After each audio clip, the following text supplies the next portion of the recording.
Entonces, ¿para qué casos yo voy a usar las catecolaminas? ¿En qué casos yo uso? ¿En qué casos indico, por ejemplo, adrenalina? Shock anafiláctico. ¿En qué casos más? En paro cardiorrespiratorio, fármaco de primera línea, ¿no? ¿Cómo voy a administrar? Puedo administrar vía intramuscular, endovenosa, incluso subcutánea, si así lo amerita el caso, ¿verdad? Entonces, para emergencia siempre busco una vía parenteral. ¿Cómo indico? ¿Cómo es la dosis?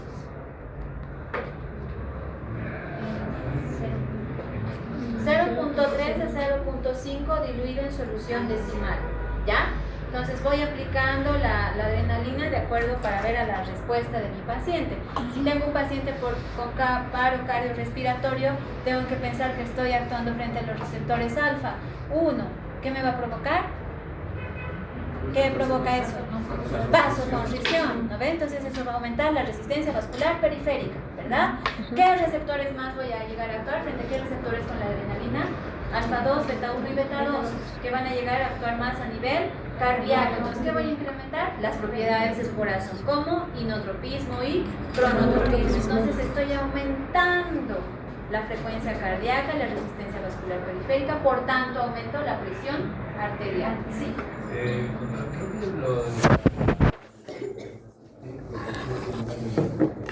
que los vasos periféricos por esa misma razón se provoca que no se introduce de largo tiempo, porque los receptores no todo el tiempo están activos, ¿verdad? Entonces, si nosotros vamos a usar adrenalina, solo es para uso de emergencias, no es de mantenimiento. Porque como bien dice Edgar, y no solamente es a nivel de vasos grandes, sino también a nivel de vasos chiquitos. Entonces, yo no puedo usar la adrenalina de mantenimiento. ¿Está entendido? No, jamás. Porque puedo provocar necrosis distal de miembros, ¿verdad? Entonces, no puedo usar de manera prolongada. ¿Qué fármaco puedo usar de manera prolongada? La noradrenalina. ¿Sí? La noradrenalina sí o sí tiene que ser por catéter venoso central. Les diré, en el hospital donde yo trabajo son pacientes de escasos recursos, no tienen dinero, no hay catéter venoso central y lamentablemente muchas veces se llega a usar vía periférica, ¿sí? Con administración de bomba de infusión continua, ¿ya? Pero lo que sí o sí se debe hacer es dar, ojo, la noradrenalina para uso continuo. Tampoco es definido, muchachos. Yo tengo que cambiar, ya cuando estoy en una sala de terapia intensiva, yo no puedo mantener al paciente más de 5 días con la noradrenalina. ¿Por qué? Los receptores alfa 1, alfa 2, beta 1 y beta 2 se terminan, se consumen, ya no funcionan. Entonces necesito cambiar a otro fármaco. ¿Cuál? La dopamina. ¿Sí? Dopamina. Dependiendo del cuadro clínico y crítico de mi paciente, yo voy a hacer la modificación. En primera instancia, para uso de emergencias, sí o sí es la adrenalina, sí o sí, pero no puedo mantener la dosis continua, solo hasta que salga del paro y ya. Luego, una vez que sale del paro, cambio mi fármaco. ¿A cuál? A noradrenalina, casi siempre, ¿sí? Pero tampoco es como que la noradrenalina la voy a mantener por 3, 4, 5 días. No, tengo que cambiar. Y mi paciente, si no ha salido del cuadro del shock, no puede mantener la presión arterial y sigue choqueado, dependiendo del cuadro crítico y clínico de mi paciente, tengo que cambiar y tiene que estar sí o sí con catéter venoso central. ¿Está entendido? Entendido. Entonces, muy buena acotación, ¿sí? No es de uso definido la adrenalina, cuidado que se queden como que, ay, sí, para siempre adrenalina. No, solo es uso de emergencias, ¿ya? Pasamos entonces, si estamos hablando de los no selectivos, como no selectivos, hablamos adrenalina, noradrenalina y dopamina. Si estamos hablando de aquellos que son selectivos, nos vamos directamente a los agonistas, tanto beta 1, dobutamina, y beta 2, salbutamol, salmeterol y terbutalina. El resto de fármacos, muchachos, al día de hoy no se los usa con frecuencia, ¿sí? Entonces, ¿cuáles son las indicaciones específicas de este grupo de fármacos. Bien lo han dicho ya. Primer uso de la adrenalina es shock anafiláctico, ¿sí? ¿Qué más? ¿En qué casos más puedo llegar a usar? En paro cardiorrespiratorio, en broncoespasmo secundario a algún tipo de alergia abrupta que me haya hecho mi paciente, ¿sí? Vamos, en bradicardia, en shock. ¿Qué más? Noradrenalina, shock. ¿Qué tipo de insuficiencia cardíaca? Congestiva. Jamás voy a usar noradrenalina en, por ejemplo, insuficiencia cardíaca coronaria o isquémica. Nunca, porque voy a provocar mayor vasoconstricción, ¿verdad? Entonces, sí o sí necesito usar, en este caso, la noradrenalina en casos de insuficiencia cardíaca congestiva. ¿Cómo yo voy a saber que es congestiva? Mi paciente empieza a aumentar de volumen en miembros superiores, incluso entra él a nasar, ¿verdad? Entonces ahí yo uso la adrenalina. Dopamina en casos de falla renal. ¿Por qué? La dopamina, ¿mediante qué receptores actúa a nivel renal? Dopamina. Sí, pero ¿qué receptores específicos?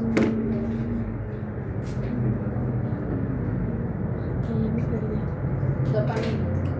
De 1 y de 3, ¿sí? De 1 y de 3. Entonces, si yo entiendo, de 1, de 2, de 3, yo entiendo, la dopamina me ayuda a disminuir, en este caso, el daño renal, ¿sí? ¿Qué más? En este caso también va a tener una actuación a nivel vasoconstrictor, por tanto me va a provocar incremento de la presión arterial, ¿sí?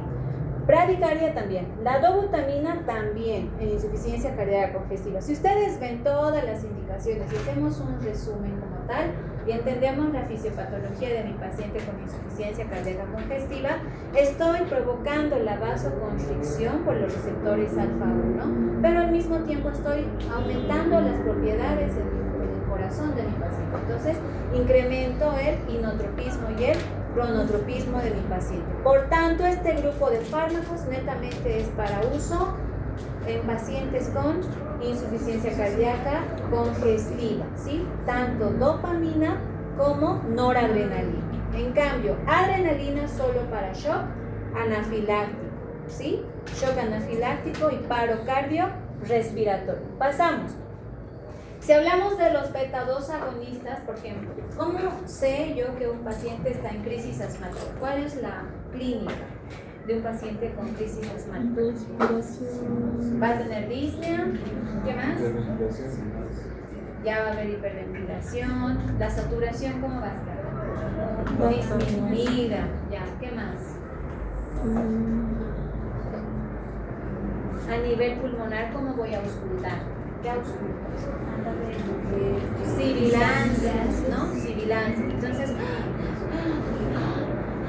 en ese momento, ¿cuál es el fármaco de indicación que acabamos de mencionar? Salbutamol. ¿Pero solo uso salbutamol? No, necesito usar un corticoide más añadido a eso, ¿sí? ¿Qué corticoide de preferencia? Uno de acción corta como la hidrocortisona, ¿ya? Hidrocortisona de 100 miligramos endovenoso más el salbutamol, ¿ya? De inhalación. Entonces, entendiendo esto, yo puedo llegar a controlar la crisis asmática de mi paciente, porque sé que el salbutamol va a provocar mayor broncodilatación y la hidrocortisona va a ir a frenar la parte inflamatoria en mi paciente. ¿Entendido?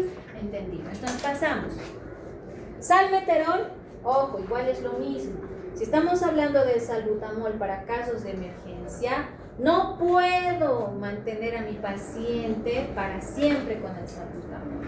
Tengo que rotar a uno de acción intermedia o prolongada. Y ahí está la terbutalina o el salmeterol, ¿sí? Salmeterol. Entonces, entiendo yo que el salmeterol también actúa frente al receptor beta-2, pero este tiene un tiempo de acción más prolongada y no tiene efecto sobre el corazón, es decir, no me va a provocar la taquicardia refleja que me va a provocar el salbutamol. ¿Entendido? El salmeterol es para uso prolongado, ¿sí? La terbutalina también. ¿Está entendido? Entendido. Entonces pasamos. Ritodrina para pacientes, en este caso con cuadro de enfermedad pélvica inflamatoria, como útero lítico. ¿Qué más? Clonidina. como antihipertensivo. A ver, muchachos, ustedes ya han llevado fisiopatología, en este caso cardiovascular, ya han llevado hipertensión arterial, ¿no? ¿Todavía no? ¿Cuándo van a llevar? 2 semanas será. Bueno, entonces les adelanto. El tratamiento de un paciente con hipertensión arterial va de la siguiente manera. Actualmente, según las guías publicadas, se sigue manteniendo IECAS y ARAS como fármacos de primera línea asociados a antagonistas del calcio, más otro grupo de fármacos que vamos a ver enseguida, ¿sí? Entonces, yo quiero mencionar esta parte de la clonidina, que nos dice aquí como antihipertensivo. Actualmente ya no se lo usa, ¿sí? Porque presenta mayores efectos adversos. Entonces, sí lo vamos a tener en conocimiento ahí como sí es un antihipertensivo, pero no es netamente de primera, ni segunda, ni tercera línea, ¿sí? La clonidina, solo para conocimiento de ustedes, sí como antihipertensivo y ya. Entonces, ¿está claro hasta ahí? Sí, ¿verdad? La mayoría de estos fármacos, la mayoría de estos fármacos tienen un tipo de acción directa, pero hay otro grupo de fármacos y de sustancias que tienen acción indirecta y se vuelven a clasificar de acuerdo al mecanismo de acción que estos tienen, ¿sí?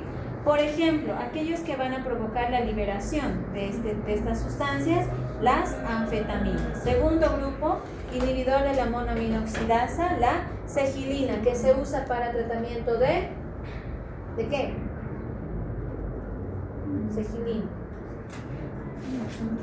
La anterior vez hemos dicho había un fármaco que tenía parte en el tratamiento del Alzheimer o el Parkinson. ¿Cuál era? Alzheimer. Ya, ¿era para Alzheimer o Parkinson?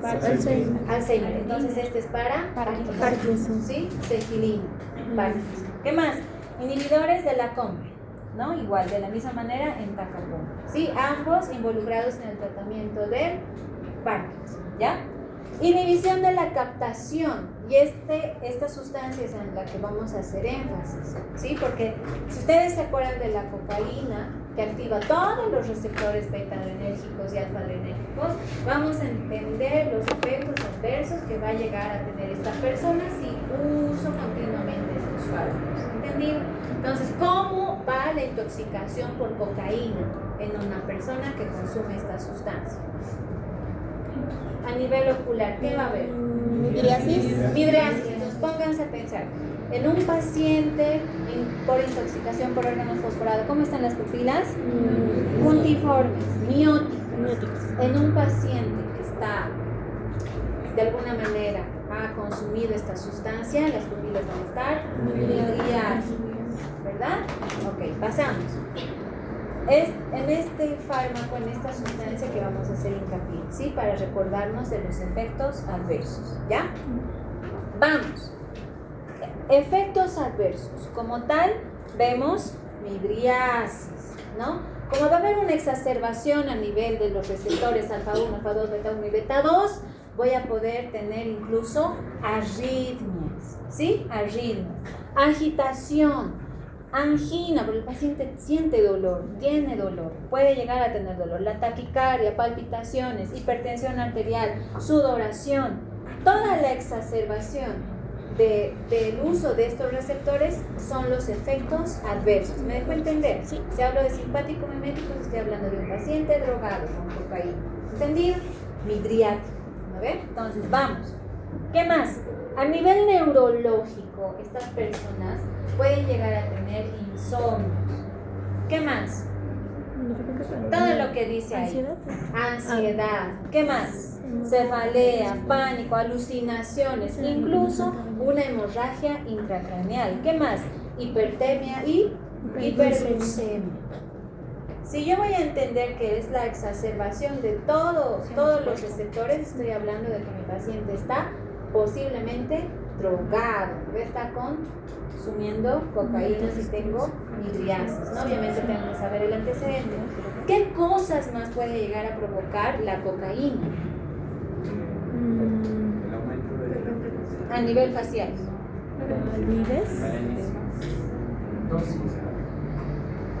Puede perforarse el tabique nasal por consumo prolongado y crónico de cocaína. ¿Está entendido? Entendido. Ya, entonces vamos a ir con los efectos adversos. Contraindicaciones. Shock hipovolémico, obviamente. No voy a estar dando, por ejemplo, en un paciente de primera instancia, ya denle adrenalina en un paciente fracturado que está perdiendo ahí, fractura expuesta de fémur en cadera por un choque automovilístico, digamos. No voy a dar de primera instancia, nunca jamás adrenalina. Tampoco voy a estar dando noradrenalina. ¿Qué tengo que hacer en el shock hipovolémico? Si sé que está perdiendo volumen, reponer líquidos y además transfusión. Sí o sí tengo que transfundir a ese paciente. No puedo reponer con otra cosa, muchachos. ¿Sí? Ese paciente va a recuperar la presión arterial y demás porque tú estás reponiendo lo que está perdiendo. ¿Se entiende? No puedo llegar a actuar con otro grupo de fármacos. Si voy a darle adrenalina, ¿qué va a pasar? Voy a provocar necrosis, voy a provocar vasoconstricción directa de esa arteria. Ya no me va a servir ese miembro. Me dejo entender, entonces cuidado. Totalmente contraindicado en el shock hipovolémico.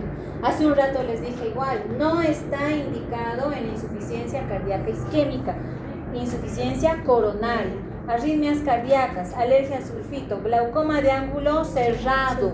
Está contraindicado. ¿En cuál puedo dar? En el de abierto. A ver, extravasación, hipertensión arterial, hipertiroidismo. ¿Por qué? ¿Cuáles son los síntomas de un paciente con hipertiroidismo? No, casi lo mismo, es hipertensión, taquicardia, sudoración, ¿no? Tiene la discinesia y demás, temblor distal y todo eso. Entonces, no puedo tampoco dar en este tipo de pacientes. Entonces, si ustedes se dan cuenta, el antecedente del paciente es importante, ¿sí? Saber si es hipertiroidea o no es hipertiroidea. Ahora, ¿cuál fármaco puedo llegar a usar en este grupo de pacientes? Dependiendo la clínica, ¿sí? Puedo usar aquellos que me van a ayudar a sintetizar el óxido nítrico, por ejemplo, para yo querer bajar la presión de mi paciente. ¿Entendido? O directamente los antihipertensivos, ¿no? Entonces voy viendo la manera. Farmacología, les he dicho, no somos dioses. Netamente o estimulamos o inhibimos y controlamos eso. Nada más, ¿sí? No creamos funciones. Entonces, también está contraindicado en la diabetes. ¿Por qué? Glucogenólisis que produce, ¿verdad? ¿A través de qué receptores? Beta 3, ¿no ve? Beta 3 y beta 2 también. Entonces, hasta ahí espero que esté claro. Y obviamente este grupo de fármacos jamás de los jamases se da en embarazada.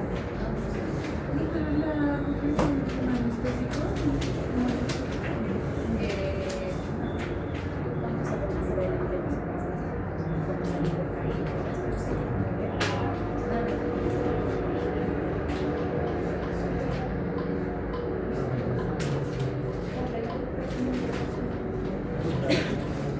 Ok, hacemos énfasis en los no selectivos. Catecolaminas, en este caso como vasoactivos, adrenalina, ¿sí? El efecto va a disminuir con este grupo de fármacos, pero va a incrementar con los anestésicos locales, ¿sí? ¿Como cuál? Con la lidocaína, ¿sí? Vamos más adelante. Este grupo, en este caso la adrenalina, se usa netamente, ya hemos hablado una y otra vez, estoy repitiendo, muchachos, espero que no se confundan con la atropina. Usualmente en el examen de hito siempre se equivocan. Dobutamina con dopamina y adrenalina con atropina. No sé por qué, pero se equivocan, ¿sí? Entonces, mucho ojo con eso, ¿ya? Pasamos. Crisis, en este caso anafiláctica, voy a dar adrenalina. Paro cardiorrespiratorio también. En casos de bradicardia también. Hemorragias, en este caso, digestivas, ¿no? Puedo usar adrenalina. Broncoespasmo también, ¿sí? Por nebulización. Algo importante que mencionar: shock hipovolémico, arritmia cardíaca, que no sea en este caso fibrilación ventricular y de ángulo cerrado, hipertiroidismo, hemos dicho que están totalmente contraindicados. No, ¿sí? No tenemos. Otro, no selectivos, noradrenalina y dopamina. De la misma manera este grupo de fármacos, pero a favor de la dopamina debo decir que sí lo usamos en pacientes con falla renal, ¿sí? Falla renal.